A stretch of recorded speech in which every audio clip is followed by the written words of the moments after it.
அல்லேலூயா, அல்லேலூயா, அல்லேலூயா. ஆமென். கர்த்தர் நல்லவர். வாசிக்கலாம், எல்லோரும் எடுத்துக்கொள்ளுங்க. யோவான் எழுதின சுவிசேஷம், புதிய ஏற்பாடு யோவான் எழுதின சுவிசேஷம் 11ஆம் அதிகாரம், அதன் 40வது வசனம். யாவரும் வேதாகமத்தை திருப்பிக் கொண்டு யோவான் எழுதின சுவிசேஷம் 11ஆம் அதிகாரம், அதன் 40வது வசனத்தை ஒன்று சேர வாசிக்கலாமா? இயேசு அவளை நோக்கி, நீ விசுவாசித்தால் தேவனுடைய மகிமையை காண்பாய் என்று நான் உனக்கு சொல்லவில்லையா என்றார். ஸ்தோத்திரம். இங்கு ஒரு அழகான வேத வார்த்தை நமக்கு முன்பாக இருக்கிறது. என்னன்னா, லாசருவின் கல்லறைக்கு முன்பாக நின்று தேவனுடைய வார்த்தையை இங்கு மாத்தாளுக்கும் மரியாளுக்கும் இயேசு கிறிஸ்து சொல்றத நமக்கு நன்றாக தெரியும். ஏன்னா யோவான் 11ஆம் அதிகாரத்துல லாசருடைய மரணத்தை நம்ம பார்க்குறோம். லாசரு மரணம் அடைஞ்சது நிமித்தமாக அவங்களுடைய சகோதரிகள் மார்த்தாலும் மரியாளும் இயேசுவை போய் அழைத்து கொண்டு வாங்க, நீங்க ரொம்ப நேசித்த பிரியமான ஒரு மனிதன் இறந்துட்டான், அதனால நீங்க வாங்கன்னு சொல்லி அழைத்து வரும்படி போனாங்க. இயேசு 3 நாளுக்கு அப்புறமாக வந்தது நமக்கு நன்று தெரியும். அப்படி வந்த இயேசு அவர்களுக்கு உதவி செய்யும்படியாக வந்தார். இயேசு எதுக்காக வந்தார் லாசருவின் வீட்டுக்கு? நம்ம இன்னைக்கு இருக்கிற உலகத்துல இருக்கிற மாதிரி கரிசோர் சாப்பிட வந்தாரா 3வது நாள்? ஏன்னா இறந்து போயிட்டா நம்மளால என்ன பண்ணுவாங்க 3வது நாள்? அன்னைக்கே போறது 2வது ஒரு சில கூட்டம் இருக்கு. இருந்தாலும் சில பேர் என்ன பண்ணுவாங்க, டெத்துக்கு வர முடியலன்னா நான் கருமாதிக்கு என்ன பண்றேன் வரேன். எதுக்கு கருமாதிக்கு வர? ஆமா, இன்றைக்கு இருக்க டெண்டர் அப்படி இருக்கட்டும். அப்ப இயேசு அன்றைக்கு லாசருவின் வீட்டுக்கு வந்ததின் நோக்கம் என்னன்னா, அவர்களை விசாரிக்கும்படி. ஏன்னா இயேசு சொல்லும் போது என்ன சொன்னார்னா, நீங்க போங்க, நான் என்ன பண்றேன், நான் பொறுத்து வரேன், நீங்க முன்னாடி போங்க, நான் பின்னாடி என்ன பண்றேன் வரேன்னு சொல்லிதான் அனுப்புனார். அது போல அந்த வார்த்தையின்படியாக இயேசு 3 நாளைக்கு பின்பாக லாசருவின் வீட்டுக்கு விசாரிக்கும்படி வராரு. அங்க லாசருவின் வீட்டுக்கு முன்பாக பல திரள் கூட்டம் நிக்கிறது நமக்கு நன்றாக தெரியும்.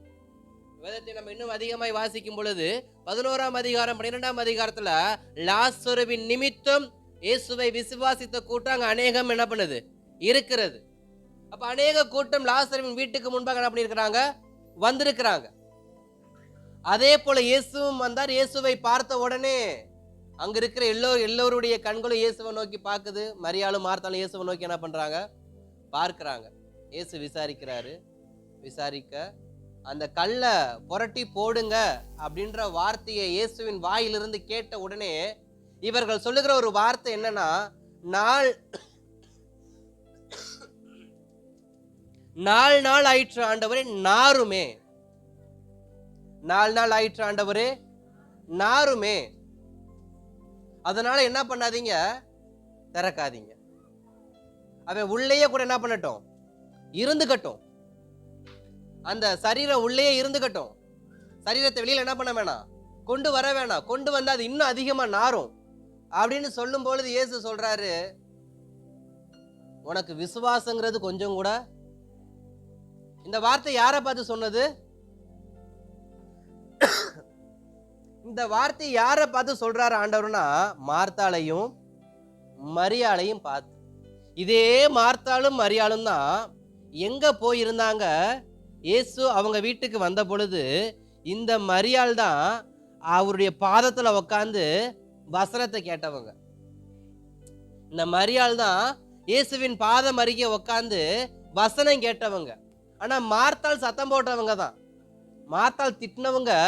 மரியாள் வசனத்தை என்ன பண்றாங்க, கண்ணும் கருத்துமா கேட்கிறாங்க. இன்றைக்கும் அநேகர் மரியாளை போல வசனத்தை கேட்கிறோம். கவனமாக, ஆழமாக, குறிப்பெடுத்து, இப்படி பல விதத்தில் நம்ம வசனத்தை இன்னைக்கு கேட்கிறோம். வசனத்தை கேட்கிற எனக்குள் விசுவாசம் இருக்கிறதா?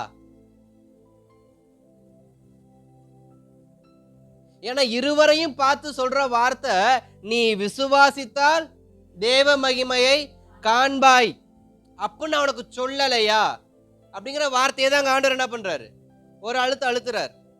அப்ப வசனம் கேட்டவங்களுக்கு என்ன இல்ல, விசுவாசம் இல்ல. பயத்தோடும் பக்தியோடும் தேவனை தொழுது கொள்ள வேண்டும் என்று வேதம் நமக்கு சொல்லுகிறது. இன்றைக்கு பக்தி இருக்கு, ஆனா பயம் என்பது இல்ல. பயத்துக்கும் பக்திக்கும் என்ன வித்தியாசம் இருக்கு? பக்தினா என்ன, பயம்னா என்ன? பயம், பக்தி என்றால் காலையில எழும்பி நல்லா குளிச்சுட்டு நல்ல ட்ரெஸ்ஸை அயன் பண்ணி கையில் ஒரு பைபிள் எடுத்துக்கிட்டு கரெக்டாக ஒரு 10 மணி வாக்கில் சர்ச்சுக்கு வந்தா அதுக்கு பேரு பக்தி. அல்லது ஆராதனை ஆரம்பிக்கிறதுக்கு முந்தி போறதுக்கு பேரு பக்தி. ஆனா பயம் என்பது என்ன அப்படின்னா, வெறுமன வெளித்தோற்றத்தின் அடிப்படையில் அல்ல. குளிப்பதோ, உடைகளை சரி செய்து கொண்டு ஆலயத்துக்கு வருவதோ, அல்லது ஆலயத்துக்கு போறப்ப காணிக்கையை தூக்கிட்டு வருவதோ, இதுக்கு பேரு வெறும் பக்தி. வெறும் பக்தி. இன்றைக்கு கோயிலுக்கு போற யாராவது வெறுங்கையோட போய் யாராவது பார்த்துருக்கீங்களா? அவங்க சிலர் பூ எடுத்துட்டு போவாங்க, சிலர் தேங்காய் வாங்கிட்டு போவாங்க, சில வாழைப்பழம், ஏதோ ஒன்றை என்ன பண்ணுவாங்க, அதுக்கு பேரு பக்தி.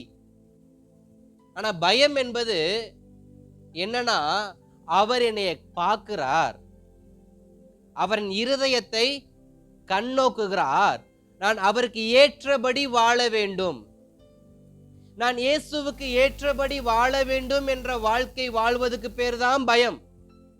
பக்தி என்பது கீழ்ப்படுகிறது மட்டும்தான், ஜஸ்ட் ஒபே பண்றது. பைபிளுடைய சட்ட திட்டங்களுக்கு ஒபே பண்றதுக்கு பேர் மட்டும்தான் பக்தி. ஆனா வேதம் சொல்லுது பயம் இருக்க வேண்டும் என்று. இங்க மரியாளுடைய வாழ்க்கையில பாக்குறப்ப மரியாளுக்கு இருந்தது பக்தி. அவங்க நல்லா ஒபே பண்ணுவாங்க, இயேசுவின் வார்த்தைக்கு மரியாள் நல்லா கீழ்ப்படிவாங்க.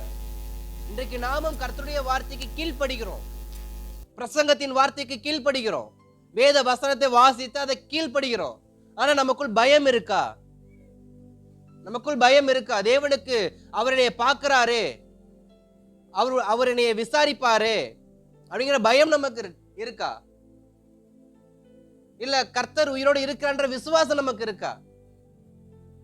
அதனாலதான் அவரை பார்த்து, மரியாதை பார்த்து சொல்றாங்க, விசுவாசித்தால் தேவ மகிமையை காண்பாய்.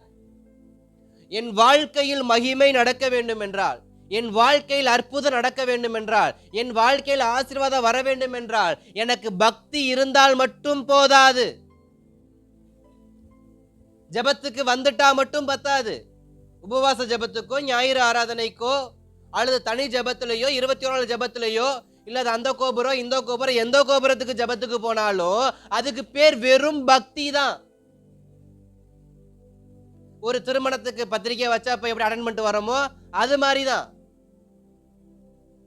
ஆனா பயம் என்பது, நான் எங்கு இருந்தாலும் கர்த்தருக்குள் என் இருதயம் கொஞ்சம் நடுங்கணும். என் இருதயம் கர்த்தருக்கு முன்பாக என்ன பண்ணணும்? நடுங்கணும். என் துடிப்பு, ஒவ்வொரு துடிப்பையும் அவர் கேட்கிறார்ன்ற ஒரு நடுக்கம் எனக்குள்ள வரணும். மரியாள் வசனத்தை கேட்டாங்க, ஆனா இயேசு கல்ல புரட்டுங்கன்னு சொல்லும் பொழுது மரியாளுக்கு என்ன வரல? விசுவாசம் வரல. அப்ப வசனத்தை கேட்டு என்ன பிரயோஜனம்? வசனத்தை கேட்டு என்ன பிரயோஜனம்? இரவும் பகலும் பிரசங்கமா கேட்கிறோம், பைபிளா வாசிக்கிறோம், ஆனா கீழ்படியலனா, விசுவாசிக்கலனா வெறும் மாய்மாலமான பக்தியை வச்சு என்ன பண்ண முடியும்? ஆயக்காரரும் அப்படியே செய்கிறார்களே. அப்ப நம்முடைய வாழ்க்கை எப்படிப்பட்டதா இருக்கணுமா? விசுவாசம் உள்ள வாழ்க்கையாக இருக்கணுமா? மரியாளுக்குள்ள கீழ்ப்படிதல் இருந்துச்சு, ஆனா விசுவாசம் இல்லை. மார்த்தாளுக்குள்ள அவருக்காக ஏதாவது ஒன்று செய்யணுன்ற பிரயாசம் இருந்துச்சு, ஆனா விசுவாசம் இல்லை. ஒருவர் கீழ்ப்படுகிறவங்களா இருக்கிறாங்க, ஒருவர் செயல்படுறவங்களா இருக்கிறாங்க, ஆனா இருவருக்குள்ளுமே என்ன இல்லை? விசுவாசம் என்கிறதான தேவன் விரும்புகிறது இல்லை. அதனாலதான் இருவரையும் பார்த்து சொல்றாரு, நீ விசுவாசித்தால் தேவ மகிமையை காண்பாய். இந்த மாதத்துடைய வார்த்தையும் அதேதான். இந்த டிசம்பர் மாதம் தேவ சமூகத்தை ஜெபிக்கும் பொழுதும் தேவ மகிமையை காண்பாய்ன்ற வார்த்தையை தான் ஆண்டவர் சொன்னார். ஆனா அதற்கு முன்பாக ஒரு வார்த்தை இருக்கு, என்னன்னா விசுவாசிக்கணும். விசுவாசிக்காம அற்புதம் நடக்காது, விசுவாசிக்காம மகிமையை பார்க்க முடியாது, விசுவாசிக்காம ஆசீர்வாதத்தை பெற்றுக்கொள்ள முடியாது. என்ன விசுவாசம்? இயேசுவின் பேரில் விசுவாசம். இயேசுவின் பேர்ல விசுவாசம் வைத்து, இயேசு எனக்கு எல்லாவற்றையும் செய்ய வல்லவர், கர்த்தர் எனக்காக யாவையும் செய்து முடிப்பார், அவர் சகலத்தையும் அதினதின் காலத்தில் நேர்த்தியும் செம்மையுமாய் செய்வார், எனக்கு குறித்ததை எனக்கே அவர் நிறைவேற்றி கொடுப்பார், சொன்னதை செய்யும் அளவும் என்னை கைவிட மாட்டாருங்கிற ஆழமான விசுவாசம் என் தேவன் ஆகிய இயேசு கிறிஸ்துவின் பேர்ல இருக்கும் பொழுது என்னுடைய வாழ்க்கையில் மகிமையை காண அவர் எனக்கு உதவி செய்வார். அப்ப என் தேவ பிள்ளையுடைய வாழ்க்கையில மகிமை ஏன் வரமாட்டேங்குதுன்னா, அவங்களுக்கு ஆழமான விசுவாசம் இருக்க மாட்டேங்குது.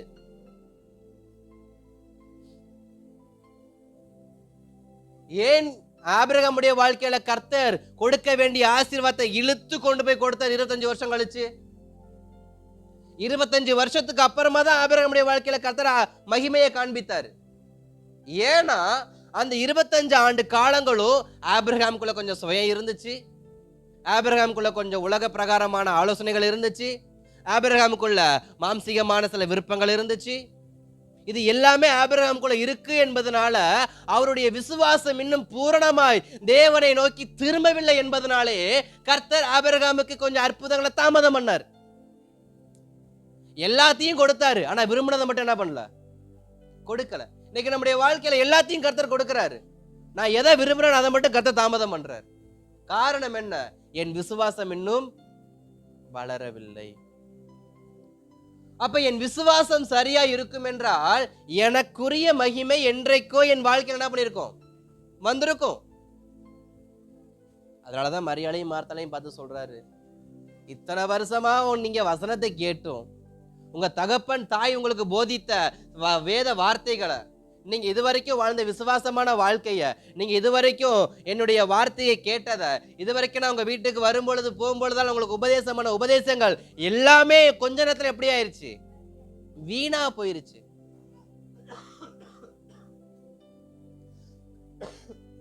எப்படி ஆயிருச்சு? பிரயோஜனமற்றதா போயிருச்சு.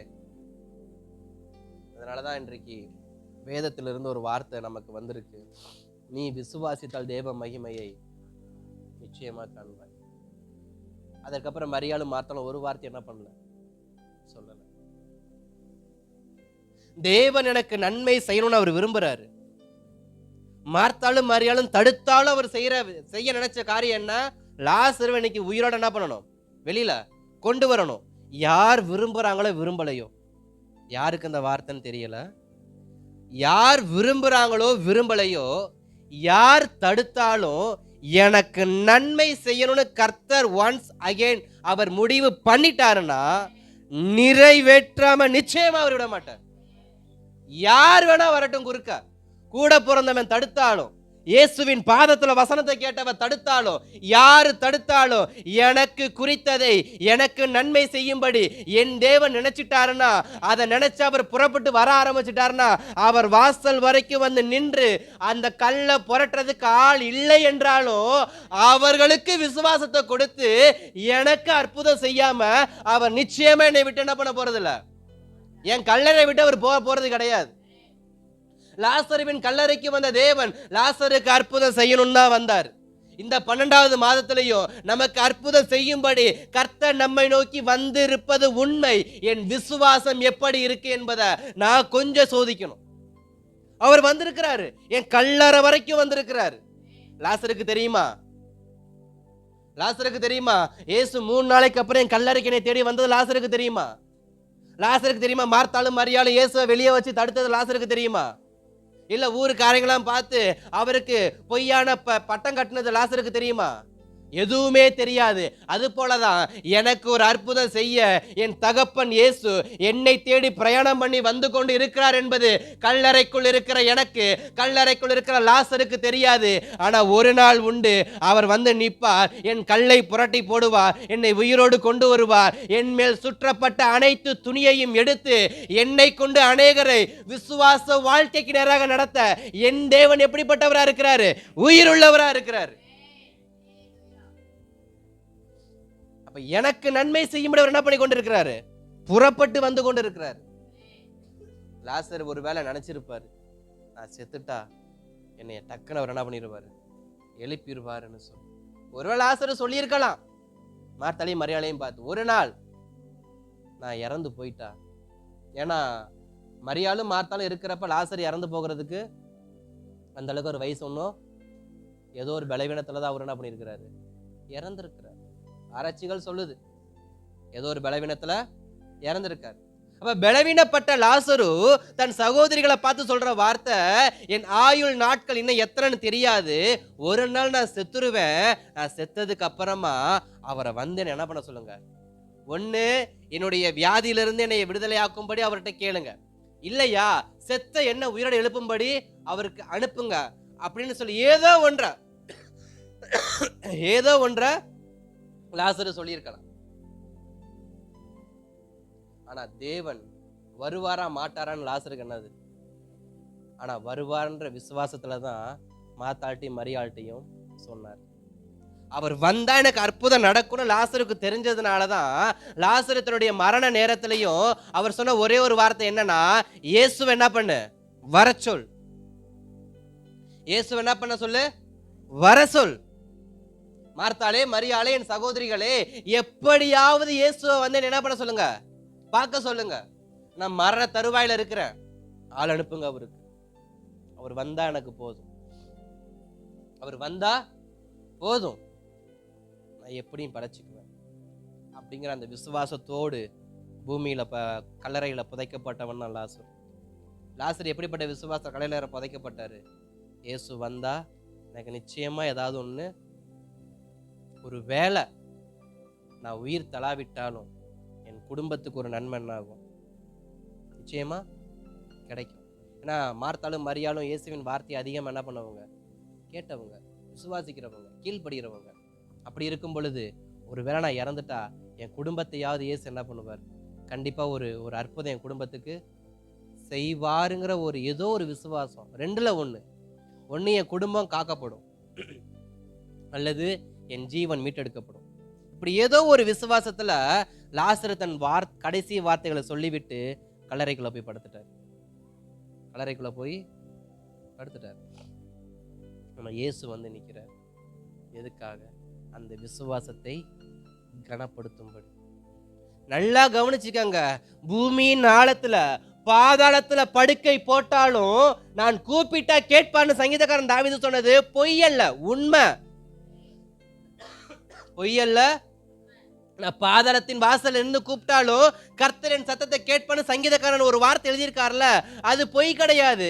ஏதோ அவரை புகழ்வதற்காக எழுதின வார்த்தை கிடையாது. லாசர் இறந்து 3 நாள் ஆச்சு. 3 நாட்களுக்கு அப்புறமும் கர்த்தர் வந்து லாசருவை எழுப்பி லாசருக்கு அற்புதம் செய்யறாருன்னா லாசரு இயேசுவின் வைத்த விசுவாசம் எவ்வளவு பெருசு. இன்றைக்கு என் வாழ்க்கையில மகிமை நடக்கணும்னா எனக்கு விசுவாசம் அதிகமா வேணும், விசுவாசம் வேணும். விசுவாசத்தோட நான் அடக்கம் பண்ணப்பட்டாலும் பரவாயில்ல, அடக்கம் பண்ற வரைக்கும் எனக்கு விசுவாசம் வேணும். எவ்வளவாய் நான் விசுவாசிக்கிறேனோ அவ்வளவாய் நான் தேவ மகிமை என்ன பண்ணுவேன், பார்ப்பேன். இன்னைக்கு நம்முடைய வாழ்க்கையில கீழ்ப்படுகிறோம், ஜெபிக்கிறோம், வசனத்தை வாசிக்கிறோம், ஆனா விசுவாசம் கொஞ்சம் குறைவா இருக்கு. அதனாலதான் வேதம் நமக்கு அழகாக இந்த மாதத்துல ஆண்டவர் கொடுக்கிறார், விசுவாசி. எவ்வளவாய் விசுவாசிக்கிறையோ, எவ்வளவாய் விசுவாசிக்கிறாயோ அவ்வளவாய் மகிமையை உன் கண்கள் காண நான் உனக்கு என்ன பண்ணுவேன், செயல்படுவேன். உனக்காக என்ன பண்ணுவேன், செயல்படுவேன். மார்த்தாளுடைய வாழ்க்கையிலையும் மரியாளுடைய வாழ்க்கையிலையும் கர்த்தர் செய்த அற்புதங்கள் ஏராளம் தாராளம். மரித்தவன் உயிரோடு எழும்பினான். காரணம் என்ன? அவன் கல்லறைக்குள் போவதற்கு முன்பாக அவனுடைய விசுவாசம், இயேசுவை வர சொல்லுங்கிற விசுவாசம், அவர் வந்தா ஏதாவது நடக்கும்ன்ற விசுவாசம், அவர்கிட்ட என்னுடைய வார்த்தைகள் போய் சேர்ந்துட்டா ஏதாவது நிச்சயமா அவர் என்ன பண்ணுவாரு, செய்வார். அதுதான் யாத்ராமன் புஸ்தகத்துல இஸ்ரவேல் ஜனங்களுடைய கூக்குரலின் சத்தம் அவருடைய சமூகத்துல கேட்டுருச்சு. அவருடைய சமூகத்துக்கு என் சத்தம் கேட்டுட்டா போதும், நிச்சயமா எனக்காக என்ன பண்ணுவாரு, பதில் செய்வார். என் வாயின் சத்தங்கள், என் வாயின் வார்த்தைகள் அவருடைய சமூகத்துக்கு எட்டும் வரை நான் விசுவாசத்தில் அதிகமாக இருக்கணும். என் ஜெபம் எப்படிப்பட்ட ஜெபமா இருக்கணுமா? என் வாயின் வார்த்தைகள் ஒரு சமூகத்துக்கு எட்டுதுங்கிற விசுவாசமுள்ள ஜெபமா இருக்கணும். ஏதோ பேருக்கு ஜெபிச்சோம், ஜெபிச்சுக்காங்கன்னு கேட்டதுனால ஜெபிச்சோன்னு இல்லை. என் ஜெபத்தை கர்த்தர் கேட்கிறாருன்னு விசுவாசத்தோடு நான் ஜெபிக்கும் பொழுது அந்த ஜெபத்தை கர்த்தர் கேட்டு அதற்கு அவர் பதில் செய்கிறவராக இருக்கிறார். அப்ப என் சத்தம் அவர் சமூகத்துக்கு கேட்கிற அளவுக்கு என் விசுவாசம் உறுதியா இருக்கணும். எலியாவுக்குள்ள ஒரு விசுவாசம் இருந்துச்சு. பாகாலின் தீர்க்கதரிசிகளுக்கு இல்லாத ஒரு காரியம் எலியாவுக்குள்ள இருந்தது. என்னன்னா விசுவாசம், உண்மையின் மேல் வைக்கக்கூடிய விசுவாசம். இன்றைக்கு அநேகர் பொய்யின் மேல் என்ன பண்றாங்க? நம்பிக்கையும் விசுவாசத்தையும் வச்சிருக்கிறாங்க. இன்றைக்கு ரட்சிக்கப்பட்ட தேவ பிள்ளைகள் அநேகர் உண்மையில அதிகமா விசுவாசம் வச்சிருக்காங்களா, மாயையில விசுவாசம் வச்சிருக்காங்கன்னு கேட்டா அநேகர் மாயை மேலதான் விசுவாசம் வச்சிருக்கிறாங்க. ஏன்னா மாயை தான் பார்க்க பிரம்மாண்டமா இருக்கு, மாயை தான் பார்க்க அழகா இருக்கு, மாயை தான் பார்க்க நல்லா இருக்கு. உண்மை எல்லாருக்கும் கசகதான் செய்யும். அதனால அநேகர் உண்மையின் மேல விசுவாசம் வைக்கிறது இல்ல, மாயையின் மேல விசுவாசம் வைக்கிறது. அன்று அந்த கர்மேல் பர்வதத்தில் நடந்த சம்பவமும் அதேதான். எலியானுங்கிற ஒற்றை மனுஷன் ஒரு பக்கம், பாகாலின் தீர்க்கதரிசிகள் 740 பேர் ஒரு பக்கம். அத்தனை பேர் இருக்கும் பொழுது அவங்களுக்கு நடக்காத அற்புதம் இவனுக்கு நடக்கவும், இவனுக்கு நடந்த அற்புதம் அவங்களுக்கு நடக்காம இருக்கவும் காரணம் என்னன்னா விசுவாசம்.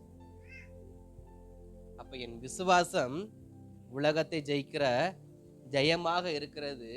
என் விசுவாசம் என் தேசத்தை ஆசீர்வதிக்கக்கூடியதான ஆசீர்வாத வாய்க்காலா மாறுது. என் விசுவாசம் என் தலைமுறையை பாதுகாக்கக்கூடிய ஒரு கேடயமாய் மாறுது. என் விசுவாசம் தேவனுடையதான இரக்கத்தை எனக்கு கொண்டு வரும்படியாக இருக்கிறது. என் விசுவாசம் என்னை மறுபிறவி எடுக்க வைக்க உதவுகிறது. இப்படிப்பட்ட விசுவாசம் எனக்குள் இருக்கும் பொழுது நான் மகிமையை காண்பேன். ஆனால் இப்படிப்பட்ட விசுவாசத்தை நான் விசுவாசிக்காமல் அவிசுவாசமான காரியத்தையும் மகிமை இழந்த காரியத்தையும் நான் நினைக்கிறதுனால எனக்குள்ள தேவ மகிமை என்ன பண்றதில்ல, வெளிப்படுறதில்ல. கர்மேல் பர்வதத்துல எலியா அந்த விசுவாசத்தை கொண்டு வந்தாரு. ஏன்னா எலியாவை குறித்து எபிரேயர்ல வார்த்தை யாக்கோபுல சொல்லப்பட்டிருக்கோம், நம்மை போல பாடுள்ள மனுஷன் தான், ஆனா கருத்தா என்ன பண்ணாரு, ஜெபம் பண்ணாரு. அப்ப எலியாவுடைய ஜெபம் விசுவாசத்தோட கருத்தாய் ஜெபம் பண்ணும் பொழுது கர்மேல் பர்வதத்தில் அக்கினியை கர்த்தர் என்ன பண்றாரு, ஒரு மகிமையை காண்பிக்கிறார். என் வாழ்க்கை மகிமையை காண வேண்டும் என்றால் நான் இயேசுவை அதிகமாய் விசுவாசிக்கணும். அற்புதத்துக்காக காத்திருக்கிறேன் பாஸ்டர், அதிசயத்துக்காக காத்திருக்கிறோம், ஆசீர்வாதத்துக்காக காத்திருக்கிறோம். விசுவாசம் யார் மேல இருக்கு? கர்த்தர் பேரில் விசுவாசம் இருக்கும் என்றார் சீக்கிரத்தில் நன்மை என்னை தேடி என்ன பண்ணும், வரும். ஏன்னா விசுவாசம் உள்ளவனுக்கு இயேசுவே தேடி போய் தான் உயிர்த்தெழுதலை கொடுத்தார். லாசருவை தூக்கிக்கிட்டு இயேசுகிட்ட என்ன பண்ணல, வரல. எபிரிவின் மகளை சோதரன் தூக்கிக்கிட்டு இயேசுகிட்ட வரல, விசுவாசத்தோடு வந்தார். விசுவாசத்தோடு எபிரு இயேசுகிட்ட வந்தார். இடையில ஒரு சில குளறுபடி நடக்குது, கண்டுக்கல. இன்னொருவன் சொல்றான், உன் மக மறிச்சிட்டா தொந்தரவு படுத்தாதீங்கன்னு. அப்ப இயேசு சொல்றாரு, அவன் சொல்றத நீ கேட்காத. விசுவாசத்தோட என்ன பண்ற எபிரு நிக்க நிக்க அந்த விசுவாசத்தை கனப்படுத்தும்படி இயேசு அவன் வீட்டுல போய் என்ன பண்றாரு, நிக்கிறாரு. இங்க லாசருவினுடைய விசுவாசத்தை கனப்படுத்தும்படி லாசருவின் கல்லறை கிட்ட போய் இயேசு நிக்கிறாரு. அங்க எபிருவுடைய விசுவாசத்தை கனப்படுத்தும்படி எபிருவின் வீட்டுக்குள் இயேசு நிக்கிறாரு. இன்றைக்கு என்னை கனப்படுத்தும்படி, எனக்கு மகிமை உண்டாக்கும்படி கர்த்தர் எனக்கு அற்புதம் செய்யணும்னா நான் என் விசுவாசத்தில் நிக்கணும். ஏன்னா விசுவாச துவக்கிறவர் அவர் தான், முடிக்கிறவர் அவர் தான். அப்ப அப்படிப்பட்ட துவக்கிறவரும் முடிக்கிறவருமாகிய இயேசு கிறிஸ்துவை நோக்கி நான் ஓடும் பொழுது எனக்கு அற்புதம் செய்ய அவரே வந்து நிற்பாரு. நான் யாருக்கிட்டையும் இப்போ என்ன பண்ண தேவையில்ல, நிற்க தேவையில்ல.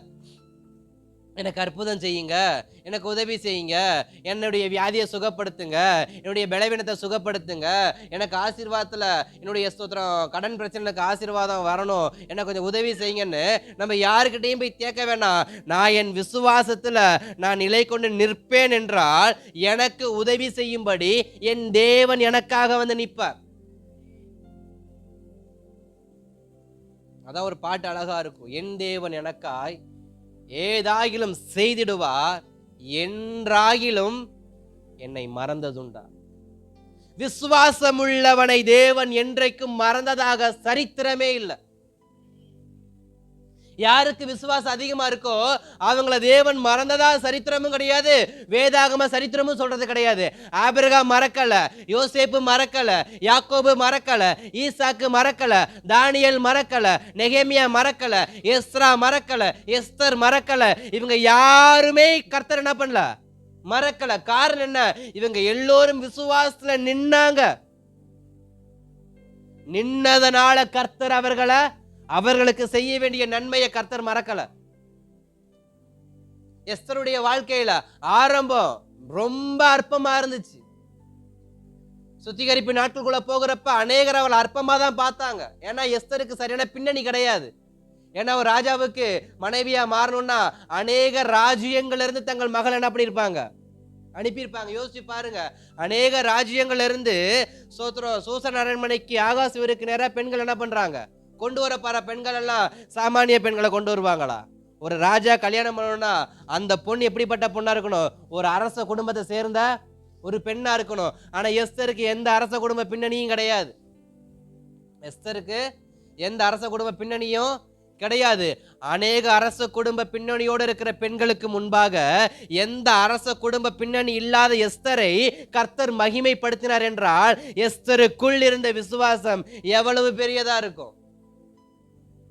அநேகர் கண்களுக்கு முன்பாக நான் உன்னை மகிமைப்படுத்துவேன்னு கர்த்தர் வாக்குத்தத்தம் பண்ணியிருக்காரா? நிச்சயமா மகிமைப்படுத்துவாரு. ஏன்னா எஸ்தர அரண்மனைக்குள்ள மொர்தெகாய் அனுப்பும் பொழுது நீ உள்ள போ மகளே, உனக்கு கர்த்தர் என்ன பண்ணுவாரு, நன்மை செய்வார்னு சொல்லி அனுப்பிட்டார். ஆனா என்ன, நீ யூதர்ன்ற அடையாளத்தை மட்டும் என்ன பண்ணாத, காமிச்சிக்காத. மீதி உனக்கு தேவையானதை கர்த்தர் என்ன பண்ணுவாரு, செய்வார்னு சொல்லி மொர்தெகாய் எஸ்தர் அரண்மனைக்குள்ள அனுப்புறாரு.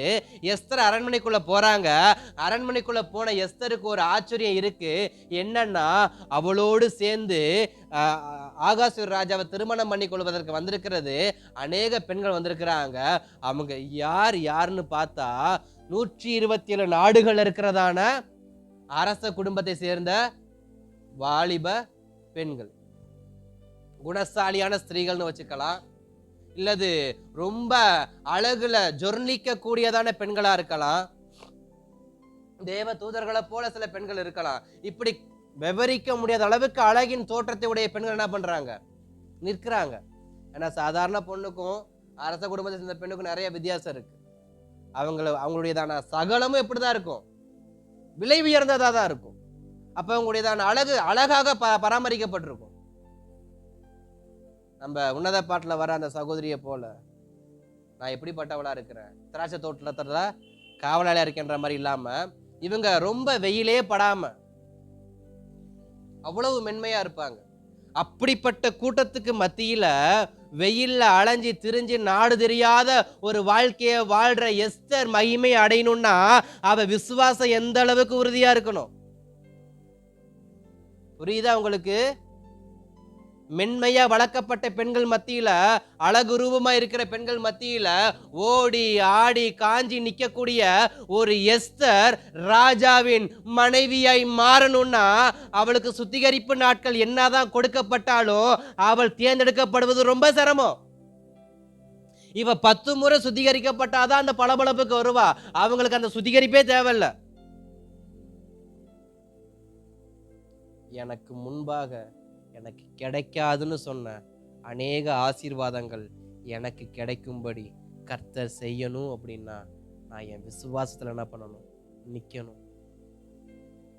என் விசுவாசத்துல என்ன பண்ணணும், நிக்கணும். எனக்கு தகுதி அல்லாத ஒரு ஆசீர்வாதம், ஆனா அதுக்கு நான் உள்ள வந்துட்டேன். எனக்கு அதுக்கு தகுதி இல்லை, ஆனா நான் அதுக்குள்ள வந்துட்டேன். அதுக்காக நான் என்ன பண்ணணும், போராடணும்.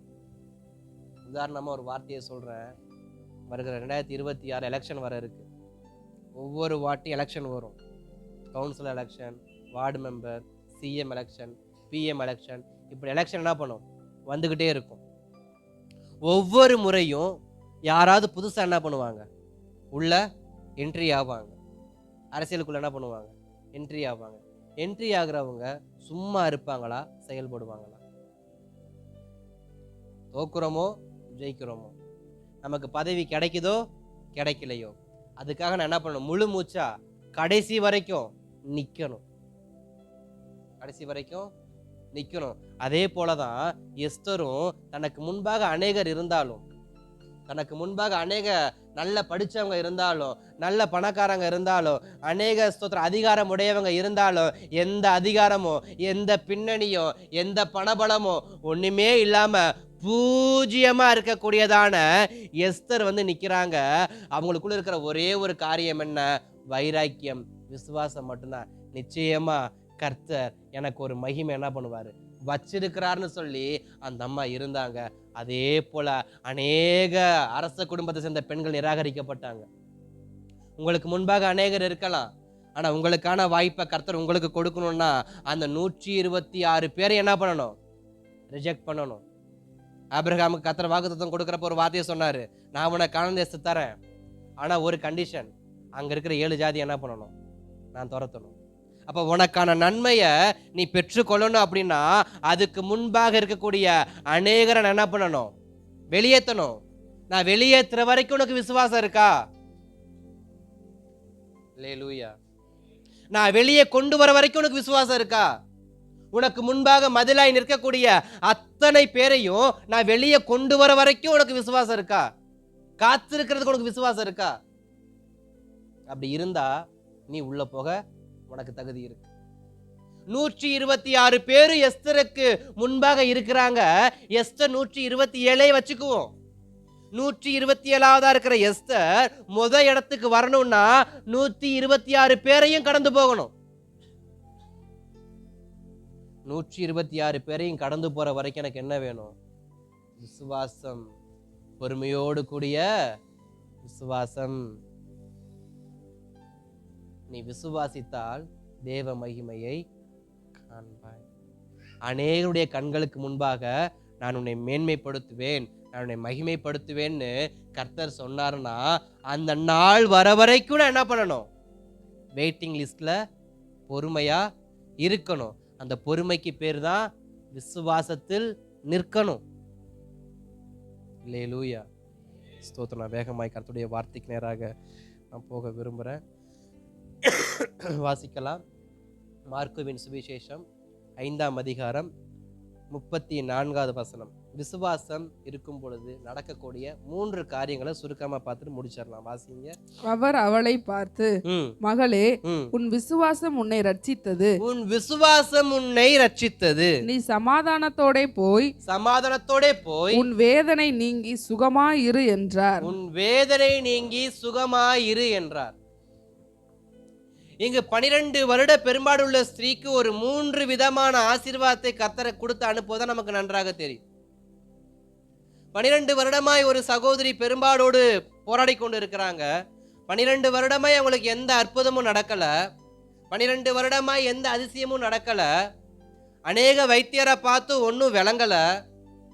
இப்ப அந்த அம்மாக்கு இருக்கிற ஒரே ஒரு நம்பிக்கை, அதாவது விசுவாசம் என்னன்னா, நான் இயேசுவையுடைய வஸ்திரத்தை தொட்டா எனக்கு அற்புதம் நடக்கும். சிலருக்கு கஜானா காலியானாதான் அறிவு என்ன பண்ணும்? வரும். அல்லேலூயா.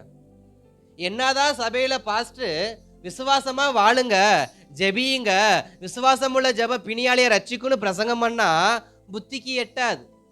நான் தான் ஃபர்ஸ்டே சொல்லிட்டேனே, அவங்களுக்கு ஸ்தோத்திரம் பக்தி இருக்கு, ஆனா பயம் இல்ல. ஜெபிப்பாங்க, செலவு பண்ணிக்கலான்ற ஒரு தைரியம் என்ன பண்ணுது? இருக்கு. அப்ப சிலருக்கெல்லாம் கஜானா காலியானாதான் அறிவு என்ன ஆகும்? வரும். அப்ப இந்த 12 வருட பெரும்பாடுள்ள ஸ்திரீக்கு சுமார் ஒரு 12 வருஷமா அவங்க செலவு பண்றாங்க, டோட்டலா காலி. இப்ப 0 ஆனதுக்கு அப்புறம் புத்தி யாரை பார்க்க வருது? அநேகருடைய வாழ்க்கையும் அப்படித்தான் இருக்காம தானே? இருக்கிறப்ப தேடுறது கிடையாது. சைபர் ஆனாதான் இயேசுவை நோக்கி வருது. இயேசுவே எனக்கு உம்மை விட்டா யாருமே, அங்க ஒண்ணும் இல்ல, உண்மையாவே அங்க ஒண்ணும் இல்ல, அதனால இப்ப இயேசுவை விட்டா யாரும் இல்ல. உண்மையா இல்லாம இருக்கிறப்ப இயேசுவை விட்டா யாருமே சொல்றதை விட, எல்லாம் இருக்கும் பொழுதும் உண்மை தவிர எனக்கு யாரும் இல்லைன்னு சொல்றதுக்கு பேர் தான் பூரணமான விசுவாசம். ஆனா இந்த பெரும்பாலுள்ள ஸ்திரீக்குள்ள ஒரு புதிய விசுவாச ஆண்டவர் பார்க்கிறார். ஆனா இது வரைக்கும் அவருடைய வஸ்திரத்தை தொட்டா சுகமாகன்னு யாருக்கு என்ன இல்லை, வரல. இப்ப அந்த ஸ்திரீ இயேசுவை நோக்கி வராங்க, வந்து அவருடைய வஸ்திரத்தை தொடுறாங்க, தொட்டுட்டு அவங்க போயிட்டாங்க. தொட்டுட்டு இன்னைக்கு அநேகர் போய் தொட்டு கண்ணை வச்சுட்டு போவாங்க பார்த்தீங்களா, அது மாதிரி தொட்டுட்டு போயிட்டாங்க. அப்படி தொட்டுட்டு போறவங்களுக்கு வல்லமை வருதான்னு தெரியாது. ஆனா இயேசுவை தொட்டுட்டு போனா என்ன ஆகும்? ஆனா இயேசுவே சொல்றாரு, என்னிடத்திலிருந்து ஒரு வல்லமை என்ன பண்ணுச்சு, நான் உணர்ந்தேன். என்கிட்ட இருந்து வல்லமை புறப்பட்டதை நான் உணர்ந்தேன். யாரோ இங்க சுகம் ஆயிருக்கிறாங்க, அது யாருன்னு எனக்கு இப்ப தெரியணும். ஆனா யாருன்னு தெரியும் அவருக்கு. அதனால இயேசு சொல்ற விஷயம் என்ன, என்னை அநேகர் தொட்டது உண்மை. இயேசு போனது ஒரு நெரிசலான இடத்துக்குள்ள. அப்ப இயேசுவை தொட்ட அத்தனை பேருக்கு சுகமா இருக்கணுமா இருக்கக்கூடாதா? ஆயிருக்கணுமா இருக்கக்கூடாதா? ஒரு 1000 பேர் உள்ள ஒரு கூட்டத்துக்குள்ள நான் போறேன், 1000 பேரையும் நான் கடந்து போனாக்கா குறைஞ்சது 100 பேரை நீ தொட்டிருப்பான். 100 பேருக்கு சுகம், 100 பேருக்கு கிடைக்காத சுகம் ஒரு ஆளுக்கு மட்டும் கிடைக்குது. 1000 பேர் விசுவாசிய சபைக்குள்ள இருந்தாலும் கர்த்தர் ஒருவரையே ஆசீர்வதிக்கிறார்னா காரணம் என்ன? அவனுக்குள் இருப்பதுக்கு பேர் தான் விசுவாசம். அந்த விசுவாசம் தான் அவனை மகிமைப்படுத்துது. அப்ப அத்தனை பேர் இருக்கிற கூட்டத்துல அத்தனை பேரை இயேசு உரசிட்டு போனது உண்மை, இயேசுவை உரசிட்டு போனது உண்மை. ஆனா யாருக்கும் அற்புதம் நடக்கல. இயேசு சிலரை உரசினாரு, அவங்களுக்கு அற்புதம் நடக்கல. இயேசுவை சிலர் வரசனாங்க, அற்புதம் நடக்கல. ஆனா இயேசுவின் வஸ்திரத்தின் ஓரத்தை தொட்டுட்டு வராம ஓடிருச்சு. அந்த செகண்ட் இயேசு ஒரு வார்த்தை சொல்றாரு, என்னைய தொட்டதியா? சீசன் கேட்கறான், இயேசுவே இங்க பல பேர் உங்களை தொட்டுக்கிட்டு இருக்கிறான், நான் யாருன்னு உங்களை சொல்றது இல்ல, என்னை ஒரு ஆள் தொட்டுச்சு, தொட்டவங்களுக்கு என்னுடைய வல்லமை புறப்பட்டுச்சு, அவங்க சுகம் ஆயிருக்கிறாங்க அப்படின்னு சொல்லும் பொழுது அந்த சகோதரி சொல்ற ஒரு வார்த்தை, நான் தான் உங்களை தொட்டேன் ஆண்டவரே. இன்னைக்கு தொட்டு கும்புறோன்னா பார்த்து சொல்லுங்க, தொட்டு கும்புறியா ராஜா? ஏதாவது நடந்திருக்கான்னு கேளுங்க. ஏதாவது வல்லமை வந்தது நீ உணர்ந்திருக்கிறியா? தொட்டு கும்பிட்டு வரியே, ஏதாவது உனக்கு மாற்றங்கள் ஏற்பட்டிருக்கா, ஒரு சேஞ்ச் வந்திருக்கா அப்படின்னு கேளுங்க. இல்லைன்னா தெரிஞ்சு தொட்டு கும்பிடாதப்பா, நான் ஒரு இடத்துக்கு கொண்டு போறேன், ஏசுன்னு ஒருத்தர் இருக்காரு, அவரை தொட்டா மட்டும், அவரை வந்து பார்த்தா மட்டும் போதும், சரி இருக்கட்டும். அப்ப இயேசுவின் வஸ்திரத்தை தொட்ட உடனே இந்த அம்மாவுக்கு வல்லமை வந்துருச்சு. இயேசு கண்டுபிடிச்சிட்டாரு.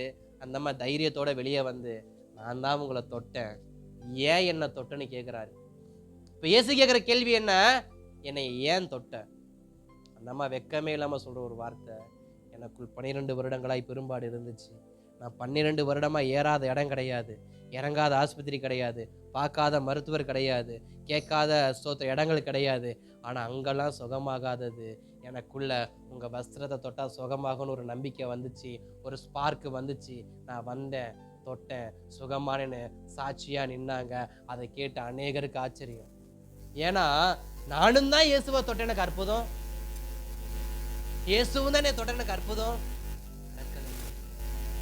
ஏன் இயேசு அந்த பொண்ணை சொல்ல வச்சாருன்னா, ஏன் கேட்க வச்சாருன்னா, சிலருக்கு உரைக்கணும் என்பதற்காக. சிலருக்கு 1000 பேர் இருக்கிற இடத்துல ஏன் கர்த்தர் ஒருத்தருக்கு மட்டும் சுகம் கொடுக்கிறாருன்னா, மீதி இருக்க 999 பேருக்கும் உரப்பு வரணும் அப்படின்றதுக்காக. சிலர் குடும்பத்துல சிலரையே கர்த்தர் ஆசீர்வதிப்பார், சிலர் கர்த்தர் ஆசீர்வதிக்கவே மாட்டார்.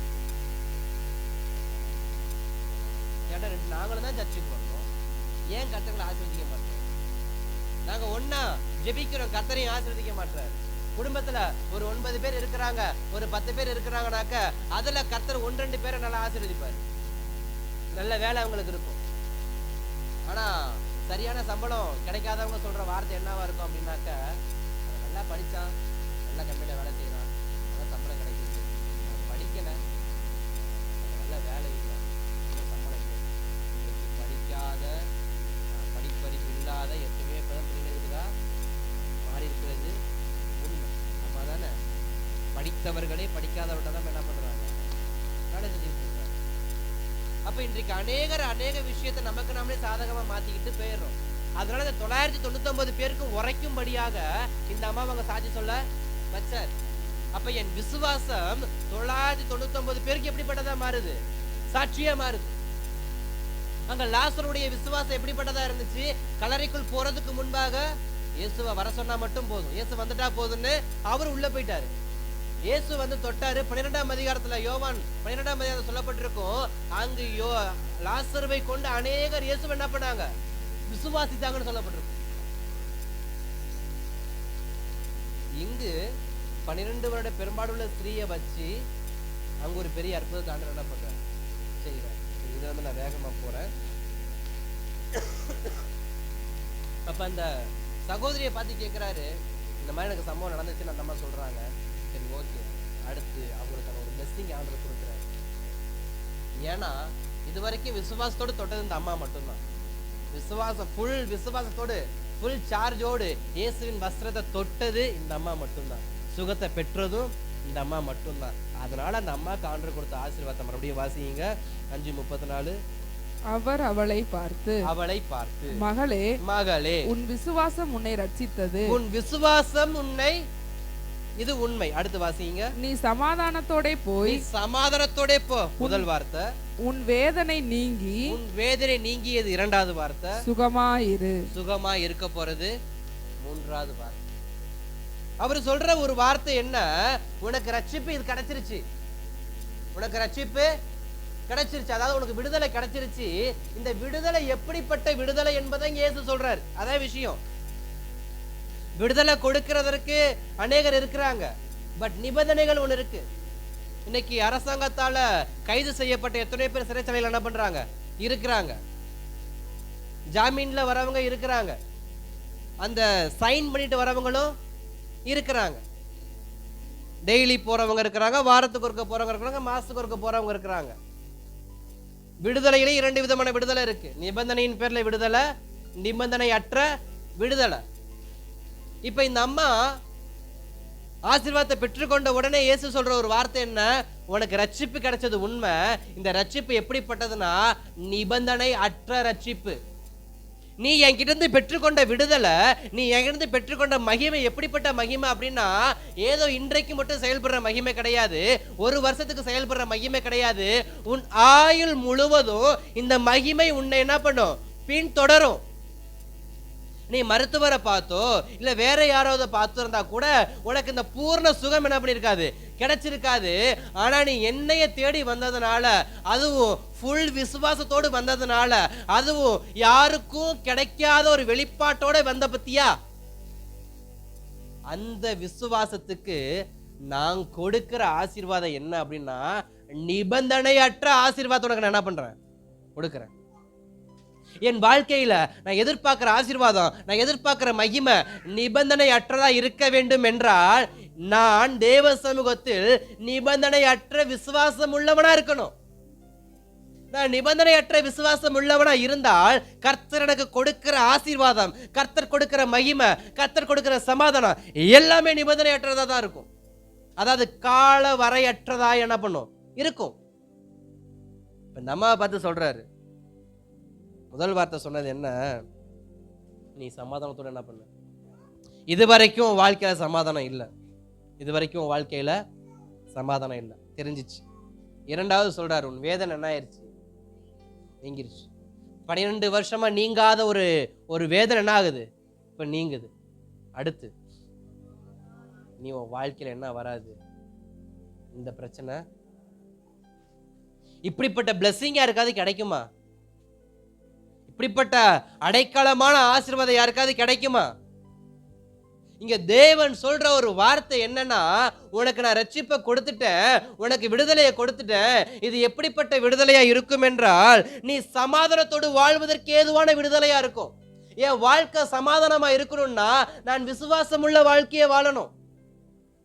நான் விசுவாசம் உள்ள வாழ்க்கையை வாழ்ந்தாதான் அந்த விசுவாசம் எனக்கு மகிமையை கொடுக்கும். அந்த மகிமை எப்படிப்பட்டதா இருக்குன்னா, எனக்கு ஒரு நல்ல சமாதானம் உள்ள வாழ்க்கையை கொடுக்கும். என் வாழ்க்கையில சமாதானமே இல்லை, என் வாழ்க்கையில நிம்மதியே இல்லை அப்படின்னா, உன் வாழ்க்கையில விசுவாசமே இல்லைன்னு அர்த்தம். விசுவாசம் உள்ளவனுடைய வாழ்க்கையில நிச்சயமா கர்த்தர் சமாதானத்தை கொடுப்பாரு.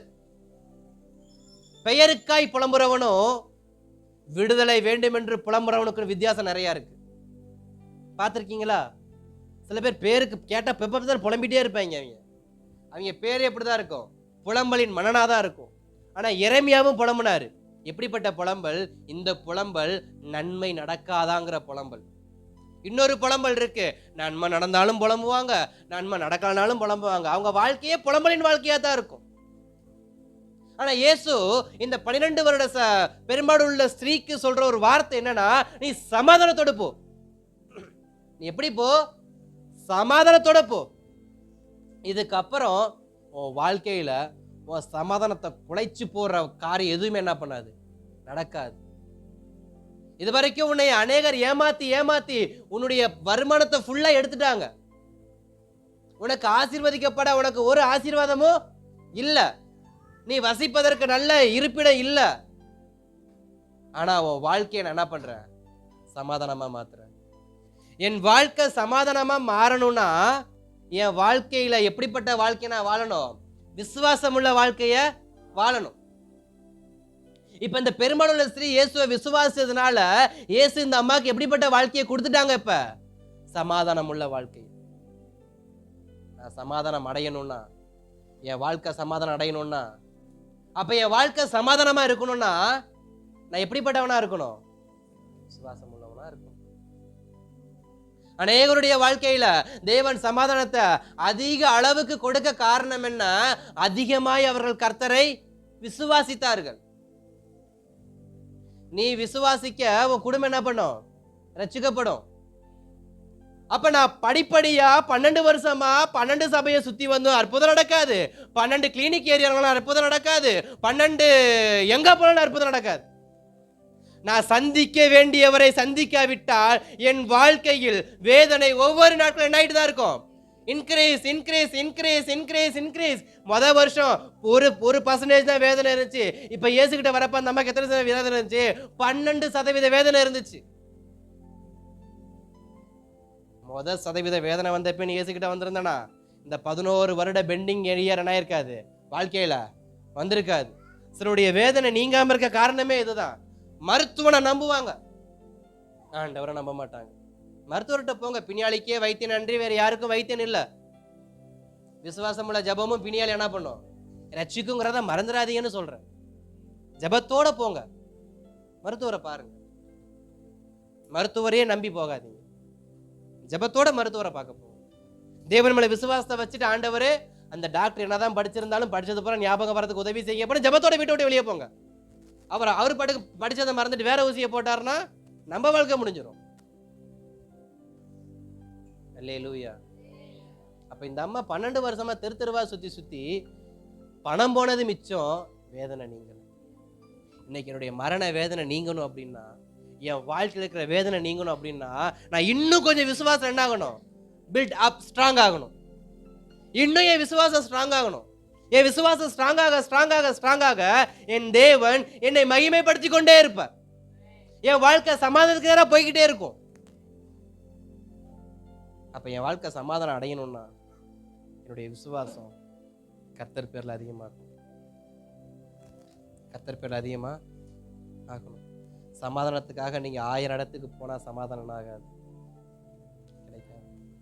கொஞ்ச நாள் அம்மா வீட்டில் போய் உட்காந்துருப்பா, சமாதானம் கிடைக்கும். எப்படி வரும்?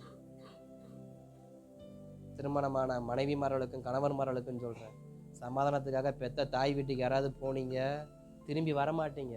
பிரிச்சிருவாங்க, பேசியே பிரிச்சிருவாங்க. சரிங்களா? அதனால சமாதானம் அம்மா வீட்டுக்கு போய் 10 நாள் இருந்துட்டு வரணும்னு போயிடாதீங்க. அப்புறம் உங்க அம்மா உங்க மண்டையை கழுவி உங்க புருஷனை மறக்கடிச்சுடுவாங்க.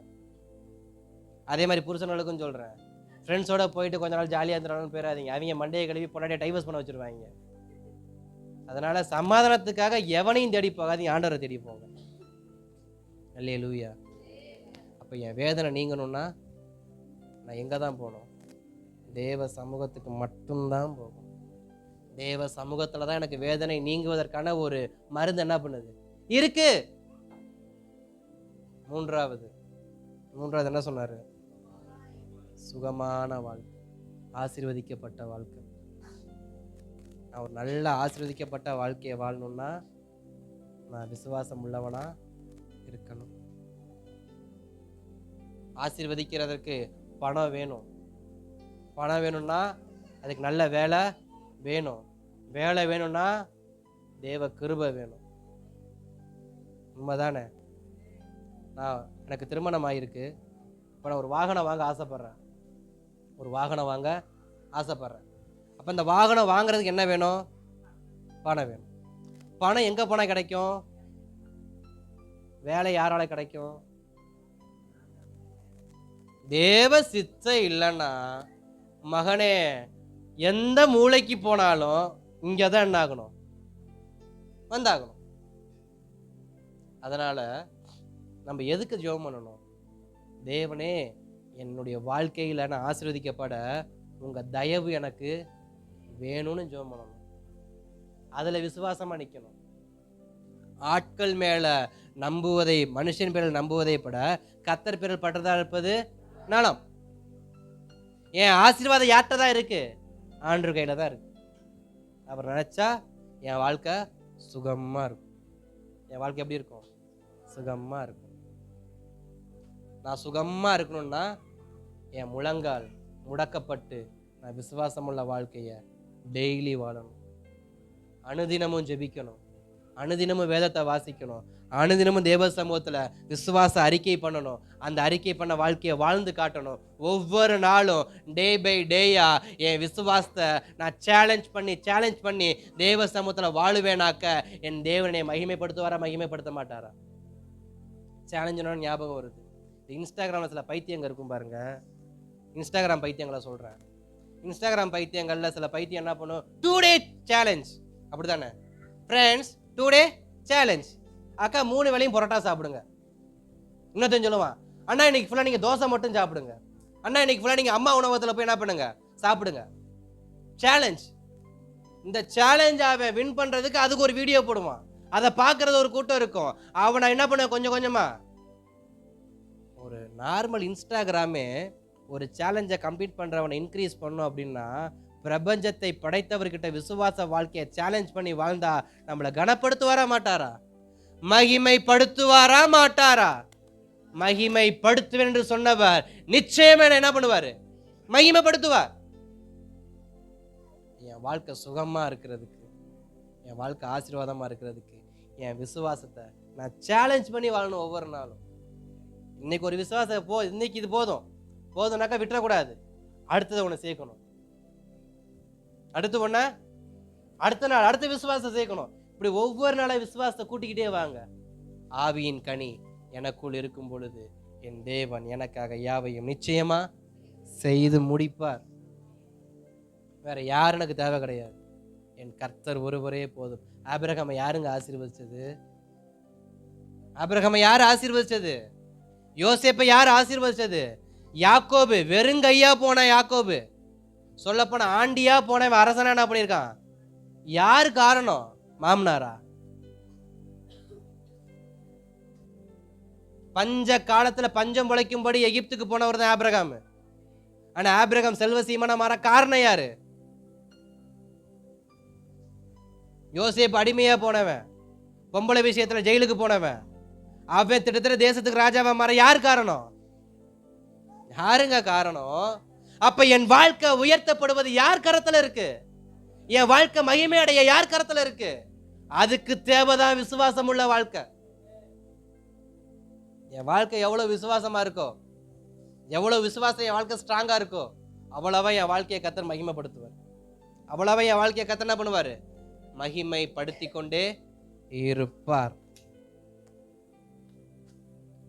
அப்ப நீ விசுவாசித்தால் தேவ மகிமையை காண்போமா மாட்டோமா? என்னை தேடி, லாசருவை தேடி இயேசு வந்தது போல இந்த 12வது மாசத்துல அநேகரை தேடி இயேசு வந்துகிட்டு இருக்கிறாரு. அநேக குடும்பத்தின் கதவண்டைக்கு இயேசு என்ன பண்றாரு? நிச்சயமா வராருன்றதை நான் உறுதியா சொல்ல முடியும். இதற்காக என் விசுவாசத்தை கனப்படுத்தும்படியா விசுவாசம் உள்ளவங்களா இருங்க.